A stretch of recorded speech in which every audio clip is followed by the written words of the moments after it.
हर दिन की तरह प्रतिमा मैडम अपने छात्रों को पढ़ा रही थी। क्लास में सन्नाटा था, सभी छात्र ध्यान लगाकर पढ़ रहे थे। तभी दरवाजे से एक आवाज आई, मैं आई कम इन मैडम। प्रतिमा ने सिर उठाकर देखा, एक नया लड़का खड़ा था। तुम कौन हो? प्रतिमा ने पूछा। मेरा नाम राहुल है, मैं इसी क्लास का हूँ। प्रतिमा ने ध्यान से उसकी ओर देखा। तुम्हें तो मैंने पहले कभी नहीं देखा। मैडम मैं लेट आया हूँ क्योंकि तबीयत खराब थी, इसलिए क्लास ज्वाइन करने में देर हो गई। प्रतिमा ने गहरी सांस ली। ठीक है, अंदर आकर बैठ जाओ, पर ध्यान से पढ़ो, वैसे भी तुम बहुत लेट हो। राहुल बैठ तो गया, लेकिन उसका ध्यान किताबों से ज्यादा प्रतिमा पर था। उसने सोचा, मैडम कितनी सुंदर है, काश मेरी बीवी ऐसी होती। राहुल का मन पढ़ाई में बिल्कुल भी नहीं लग रहा था, बस उसे बार बार प्रतिमा की ओर ही देखना था। उसकी आंखों में एक अलग ही चमक थी। प्रतिमा ने नोटिस किया, राहुल ऐसे क्या देख रहे हो? तुम्हारी कॉपी कहाँ है? कॉपी? वो तो मैं घर पर ही भूल गया, राहुल ने झेंपते हुए कहा। कैसे लड़के हो तुम, 1 महीने बाद कॉलेज ज्वाइन करते हो और कॉपी भी भूल जाते हो। पढ़ाई को गंभीरता से लेते हो कि नहीं? क्या तुम्हें कुछ बनना है कि नहीं जिंदगी में? राहुल ने अपनी ओर देखा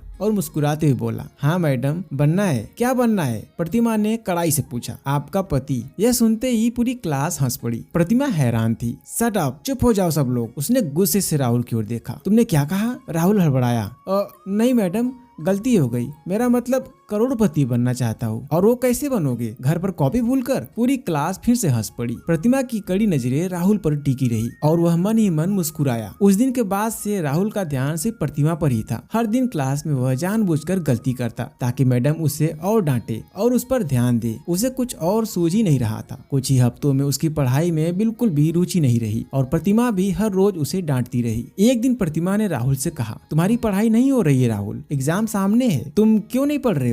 राहुल ने धीरे से कहा, मैडम समझ नहीं आ रहा है कुछ। प्रतिमा ने गहरी सांस ली। ठीक है, रोज कॉलेज के बाद 1 घंटे मेरे ऑफिस में आना, मैं तुम्हें पढ़ाऊंगी। राहुल का दिल जैसे धड़क उठा। मैडम खुद मुझे पढ़ाएंगी? उसे मानो सारी खुशियां मिल गई थी। उसके दोस्त उसे चिढ़ाने लगे। अरे वाह राहुल भाई, तेरे तो मजे ही मजे हैं। लेकिन राहुल को अब सिर्फ प्रतिमा के साथ वक्त बिताने का ही बहाना चाहिए था। धीरे धीरे पढ़ाई के साथ साथ कुछ पर्सनल बातें भी होने लगी। राहुल ने मजाक करते हुए कहा, मैडम आप बहुत फनी हैं। प्रतिमा मुस्कुराई। तुम भी मनोज की तरह ही हो। राहुल चौंका। मनोज कौन है? वो मेरा होने वाला पति है, प्रतिमा ने सहजता से कहा। कुछ ही महीनों में हमारी शादी होने वाली है। यह सुनते ही राहुल को सदमा लग गया। वह कुछ भी नहीं कह सका। घर लौटकर राहुल ने रोना शुरू कर दिया। ये मेरे साथ क्यों हुआ? भगवान, मैंने प्रतिमा मैडम से ही प्यार क्यों किया? अगले दिन से राहुल ने प्रतिमा के साथ ऑफिस जाना ही बंद कर दिया। प्रतिमा क्लास के बाद उसका इंतजार करती, लेकिन वह नहीं आता। आखिरकार कुछ दिन बाद प्रतिमा ने उसे क्लास के बाहर रोककर पूछा,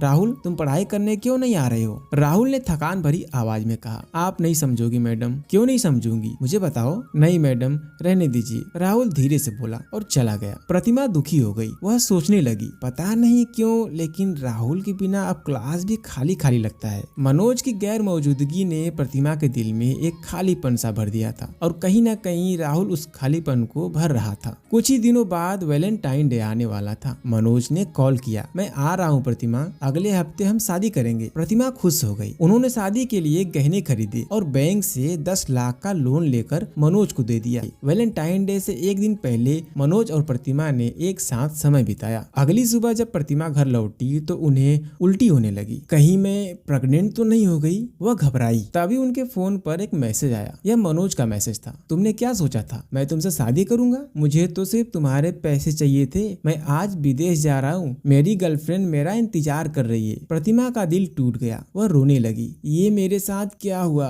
मैंने उसे दिल और भरोसा दिया और उसने मुझे धोखा दिया। अब मैं क्या करूंगी? राहुल दरवाजे से बाहर सब सुन रहा था। वह अंदर आया और धीरे से प्रतिमा का हाथ पकड़कर बोला, मैडम आप चिंता मत कीजिए, मैं आपसे प्यार करता हूँ, मेरा सच्चा प्यार है, मैं आपको कभी धोखा नहीं दूंगा। प्रतिमा रोती हुए राहुल की ओर देख रही थी। राहुल के प्यार में एक सच्चाई थी जो मनोज में कभी नहीं दिखी थी। उसने राहुल के प्यार को स्वीकार कर लिया और दोनों की शादी हो गई। राहुल ने प्रतिमा और उनके बच्चे की जिम्मेदारी ली और प्रतिमा ने अपना जीवन राहुल के साथ खुशी खुशी बिताया। दोस्तों अगर ये कहानी आपको पसंद आई हो तो इस वीडियो को लाइक करके चैनल को सब्सक्राइब जरूर कर लेना और बेल आइकन का बटन दबा लेना, जिससे कि मेरी कोई भी नई वीडियो आए सबसे पहले नोटिफिकेशन आपको मिले। धन्यवाद।